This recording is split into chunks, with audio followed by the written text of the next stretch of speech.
All too often, we deal with our loved one being arrested and going to jail or maybe even subsequently going to prison. And my experience was Sam being arrested. I witnessed his arrest, which was traumatic in and of itself.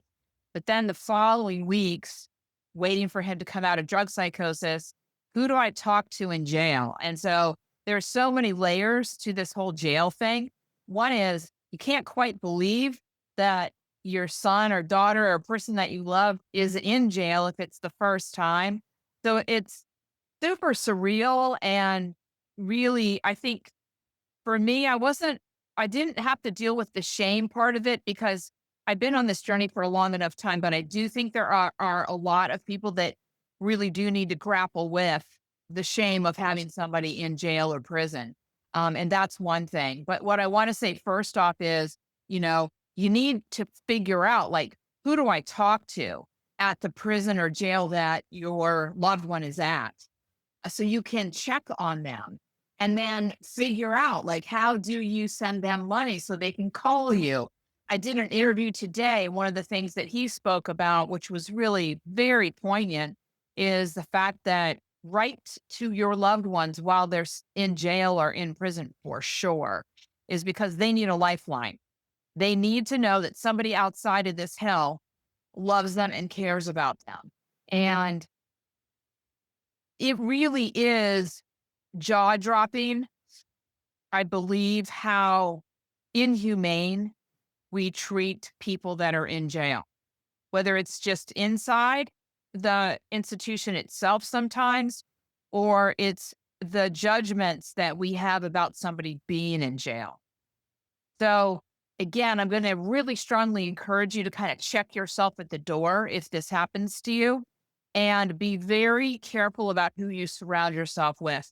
I would distance yourself from the people that are super judgmental and really steeped in wrong and bad. Step away from them until you figure out how you're going to navigate this situation in a healthy way. Because your job, if you love someone who has, just been arrested or is in jail or prison, is to love them from afar. Give them as much support as possible from afar, and then figure out when can you go visit them. And sometimes that can be a little onerous.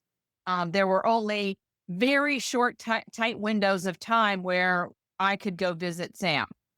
Well, I lived out of state 4 hours, 4.5 hours away. And so it became a thing to make sure that I was able to see his face, his eyeballs, and he was able to see mine. And that brings us to when you actually go visit them in jail. For me, it was super surreal. I'd never been in a jail before. I didn't know what to expect. And it felt quite heavy and onerous just walking in there. And so knowing more about what's going to happen when you step into a jail, that they're going to take your cell phone, they're going to put your stuff in a cubby in a locker, and then you're going to wait until the appointed time when they're going to let you in to one side of glass that's very protected, and then you're going to watch your loved one be ushered in. And in our situation, it was unbelievable to see Sam, number one, in orange, and his wrists were handcuffed to his belt, and his ankles were shackled also. So he shuffled and really didn't have any movement with his arms or very little movement with his arms.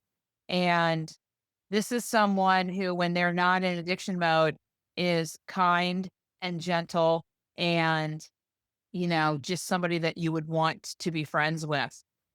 So to see that, and I almost had to like let that drop away from looking into his eyes so I could be as present with him as possible and just see him, just see the soul of who he is and who he was in that moment, and let the orange drop away and the handcuffs and the shackles drop away so I could be really present with him.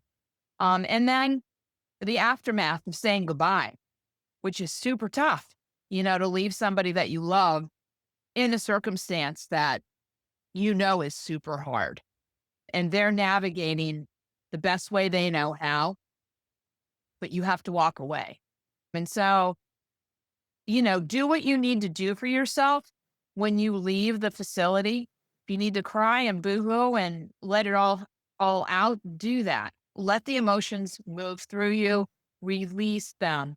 And then I stepped into gratitude for the opportunity to be present with him and see him and let him know how much he was loved, no matter what was going on. And that was really, really important and valuable for him, certainly the first time and the second time. And there were only two times that in his whole experience that I had an opportunity to go visit him. But both those times, I thought through who I wanted to be in that moment for him.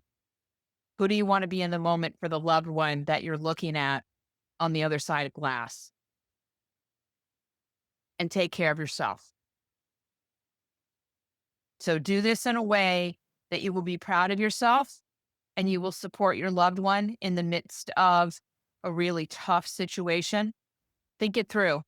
Who do you want to be in that moment for them? Who do you want to be in that moment for your family? Who do you want to be in that moment for yourself?